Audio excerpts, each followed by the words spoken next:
বর বাইরে ছিল, আজকে নামলো কলকাতা থেকে। আর এদিকে আমরা আগের দিন রাতে মা মেয়েতে ভাত খাইনি, ভাত বেঁচে গেছিলো, তাই আলু বরবটি ভাজা করলাম। ভাতগুলোকে পান্তা ভিজিয়ে দিয়েছিলাম, হাতে বানানো বড়ি একটু ভেজে নিলাম, পান্তা ভাতের সাথে খাবো। শুকনো লঙ্কা ভাজা, একটু সর্ষের তেল, আলু ভাজা, পান্তা ভাত খাওয়া শুরু হ্যালো করে দিলাম বন্ধুরা, মায়ামেতে। এবার যাচ্ছি আমরা আমরা জন্মদিন এখন উপলক্ষে। যাচ্ছি মন্দিরে। আজকে পরম পূজ্য শ্রী শ্রী আচার্য দেবের জন্মদিন উপলক্ষে মন্দিরে খাওয়া দাওয়ার একটা অনুষ্ঠান আছে, তার সাথে ঠাকুর দর্শন। তো চলো, মন্দিরে চলেও আসলাম। যথারীতি মন্দিরে পৌঁছেও গেলাম। প্রথমেই গেলাম ঠাকুর দর্শনে, পরমপিতাকে দর্শন করতে, প্রণাম করতে। মন্দিরে আজকে প্রচণ্ড ভিড় ছিল, সেই হিসাবে গরমও ছিল প্রচুর, ভর দুপুরবেলা তো অনেক লোক হয়েছে। আমরা এখন নাট মন্দিরে বসে আছি, ওরে মিঠি, তোকে দেখতে পাচ্ছি এখানেই না কেন? সৎসঙ্গ হয়েছে। ও অত দূরে।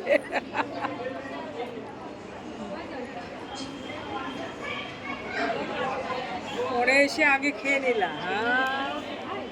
গরম আর কোথায় মুশকিল। এবার চলে যাবো আমরা খাওয়া দাওয়ার দিকে। খাওয়া দাওয়ার এখানেও প্রচুর ভিড়। জয়গুরু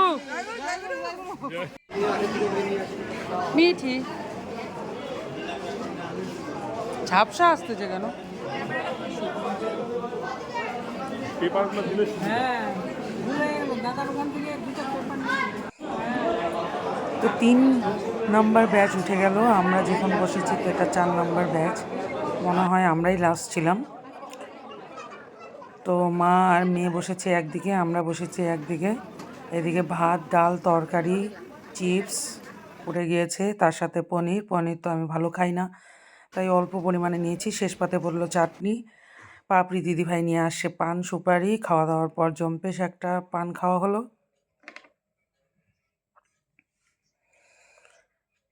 এত গরম লেগেছিল ভর দুপুরবেলা, যেহেতু বর আর মেয়ে বলছিল আইসক্রিম খাবে, তো চলে গেলাম বাড়ি ফেরার পথে আইসক্রিমের দোকানে আইসক্রিম কিনতে। তো এখানে আইসক্রিম ওরা খাবে বলেছিল, আমরা বলি নাই আমরা খাবো, তাই ওরা নিজেরা দুইজনে কিনে নিচ্ছে। শাশুড়ি মা তখন আমাদের চাইতে হলো, তারপর আমাদের কিনে দিল, নাহলে ওরা দুইজন নিয়েই ঘরে গাড়িতে ঢুকে যাচ্ছিলো।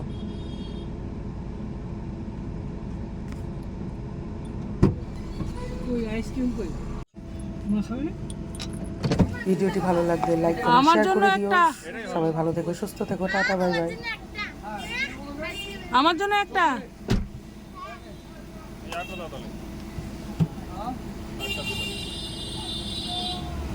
ভালো দেখে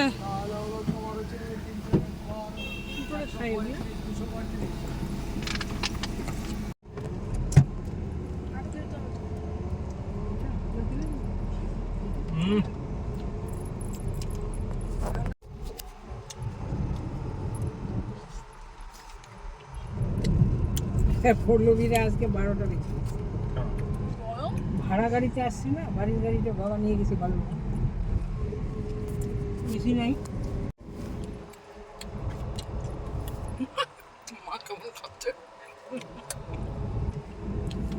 এই কলার ছবিটা দিয়ে সবাই দেখে দিচ্ছে, না দিলেই ভালো।